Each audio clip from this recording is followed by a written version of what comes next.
నమస్కారం. Chandrababu skill scam మీద ఆధారాలు లేవనే వాళ్ళకి స్పష్టంగా ఆధారాలు సిబిసిఐడి సుప్రీంకోర్టుకి ఇచ్చింది. ఆ ఆధారాలన్నీ మీకు క్లియర్గా నేను ఎక్స్ప్లెయిన్ చేస్తాను, కొంచెం ఓపికగా వినండి. 17A 26 జూలై 2018 అమల్లోకి వచ్చింది. 26 జూలై 2018లో వచ్చింది. కానీ చంద్రబాబు నాయుడు గారికి ఎందుకు 17A వర్తించదు అంటే, మొదటి ఆధారం 28 ఫిబ్రవరి 2018 జిఎస్టి వాళ్ళు ఈ స్కామ్లో ఈ స్కిల్ స్కామ్ జరిగిందని చెప్పి చూపిస్తున్నారు. 2018 ఫిబ్రవరి 28 స్కిల్లార్ ఎంటర్ప్రైజెస్ వాళ్ళు formally known as PSVP IT skills project వాళ్ళు చేశారు అని చెప్పారు. Amount of service tax involve 8.5 కోట్ల రూపాయలు, అప్పటికే 25 లక్షల రూపాయలు వాళ్ళ దగ్గర వసూలు చేసేసారు. Amount of service tax involved 8.5 crores. Amount of service tax recovered వెనక్కి తీసేసుకోవటం 25 lakhs. సో ఇక్కడ జరిగింది ఏమంటే, స్కిల్లార్ ఎంటర్ప్రైజెస్ వాళ్ళు దొంగ ఇన్వాయిస్లు సృష్టించి క్లియర్గా ఆ డబ్బులు ఎలాంటి మెటీరియల్ కొనకుండా ప్రభుత్వం దగ్గర నుంచి డబ్బులు నొక్కేశారు. మళ్ళీ దాన్ని జిఎస్టీ ఫార్మాట్లో వెనక్కి తీసుకోవాలని చెప్పి ఫేక్ ఇన్వాయిస్లు సృష్టించి చేస్తున్నారని చెప్పి క్లియర్గా జిఎస్టీ వాళ్ళు 2018లో లెటర్ రాశారు. సో దానికి సంబంధించినటువంటి ఇన్వెస్టిగేషన్ రిపోర్ట్ 2018 ఫిబ్రవరిలోనే వచ్చేసింది. లెటర్ వచ్చేసేటప్పటికి 2018 ఫిబ్రవరిలోనే వచ్చేసింది. యాక్ట్ వచ్చేటప్పటికి 2018 జూలై 26 నుంచి వచ్చింది. సో యాక్ట్ రాకముందే చంద్రబాబు నాయుడు గారి మీద కేసు రిజిస్టర్ అయ్యింది. Investigation is in process, further investigations are in progress. So దీన్ని బట్టి ఏంటంటే, చంద్రబాబు నాయుడు గారు ముఖ్యమంత్రి ఉండగానే కేసు ఇన్వెస్టిగేషన్ స్టార్ట్ అయ్యింది, అంతవరకు మాత్రమే ఇది లెక్క. సో ఇక్కడ ప్రత్యేకంగా జరిగింది ఏంటంటే, డిజైన్ టెక్ వాళ్ళు 2015లో setting up of operating steel development corporation అనే subsequent design technical and sub contract చేశారు. Design Tech entered into agreement with Andhra Pradesh skill development corporation 2015లో అగ్రిమెంట్కి ఎంటర్ అయ్యారు. సో అక్కడ వేరియస్ స్కిల్స్ ట్రైన్ చేస్తామని చెప్పి software including various sub modules to Design Tech for a consideration of Design Tech, అంటే Design Tech వాళ్ళకి కొన్ని స్కిల్స్ కన్సిడర్ చేయడం కోసం చెప్తున్నాం అని చెప్పారు. 2015లో అగ్రిమెంట్తో ఎంటర్ అయిన The behind the scenes promoted of Skillar Development Corporation, Vijayawada, one of Sri Mukul Agarwal was found to be different from the directors of Skillar's record.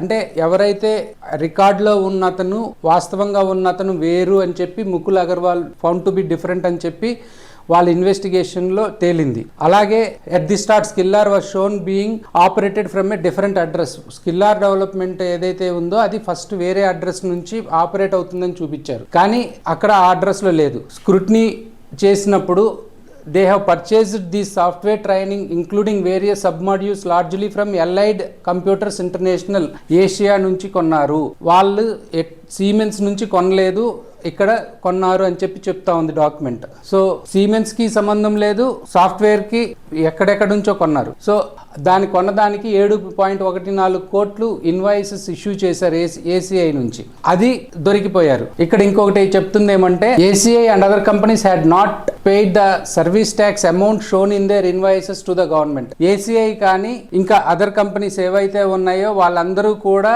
Service tax amount ఏదైతే గవర్నమెంట్కి లెక్క చూపించారో ఆ లెక్క ఇక్కడ జిఎస్టీకి చూపించినప్పుడు కనిపించలేదు.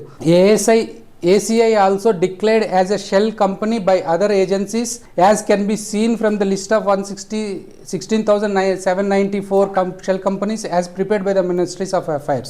ACI అనేది ఒక షెల్ కంపెనీ అనేది క్లియర్గా వాళ్ళు 16,794 కంపెనీలని గవర్నమెంట్ ఆఫ్ ఇండియా ఐడెంటిఫై చేసినప్పుడు ఆ కంపెనీ ఇది ఒక షెల్ కంపెనీ అని చెప్పి చూపించారు. Chief operating officer of Skiller Shri Mukul Agarwal has also accepted the statement Skiller has availed convert credit without receipt of services from ACI. అంటే వీళ్ళు డబ్బులు కట్టకుండానే ఆ కంపెనీ నుంచి క్రెడిట్ తీసుకున్నామని చెప్పి ఆ company COO Mukul Agarwal accept చేశారు అని కూడా చెప్తా ఉంది.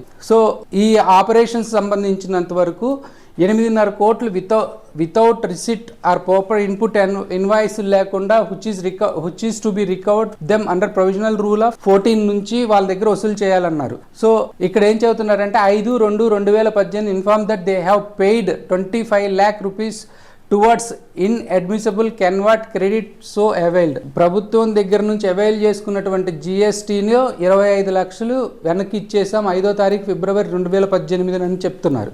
సో ఈ స్కామ్లో చంద్రబాబు నాయుడు గారు సుప్రీంకోర్టులో నుంచి బయటపడే అవకాశం లేదు. 17A వర్తించదు. ఈ కీలక ఆధారం మీ ముందుకు తీసుకొచ్చాం. దయచేసి అందరితో పంచుకోండి. Thank you. ఈ వీడియో కనుక మీకు నచ్చితే లైక్ చేయండి. మా ఛానల్ని సబ్స్క్రైబ్ చేసుకోవడం మాత్రం మర్చిపోకండి.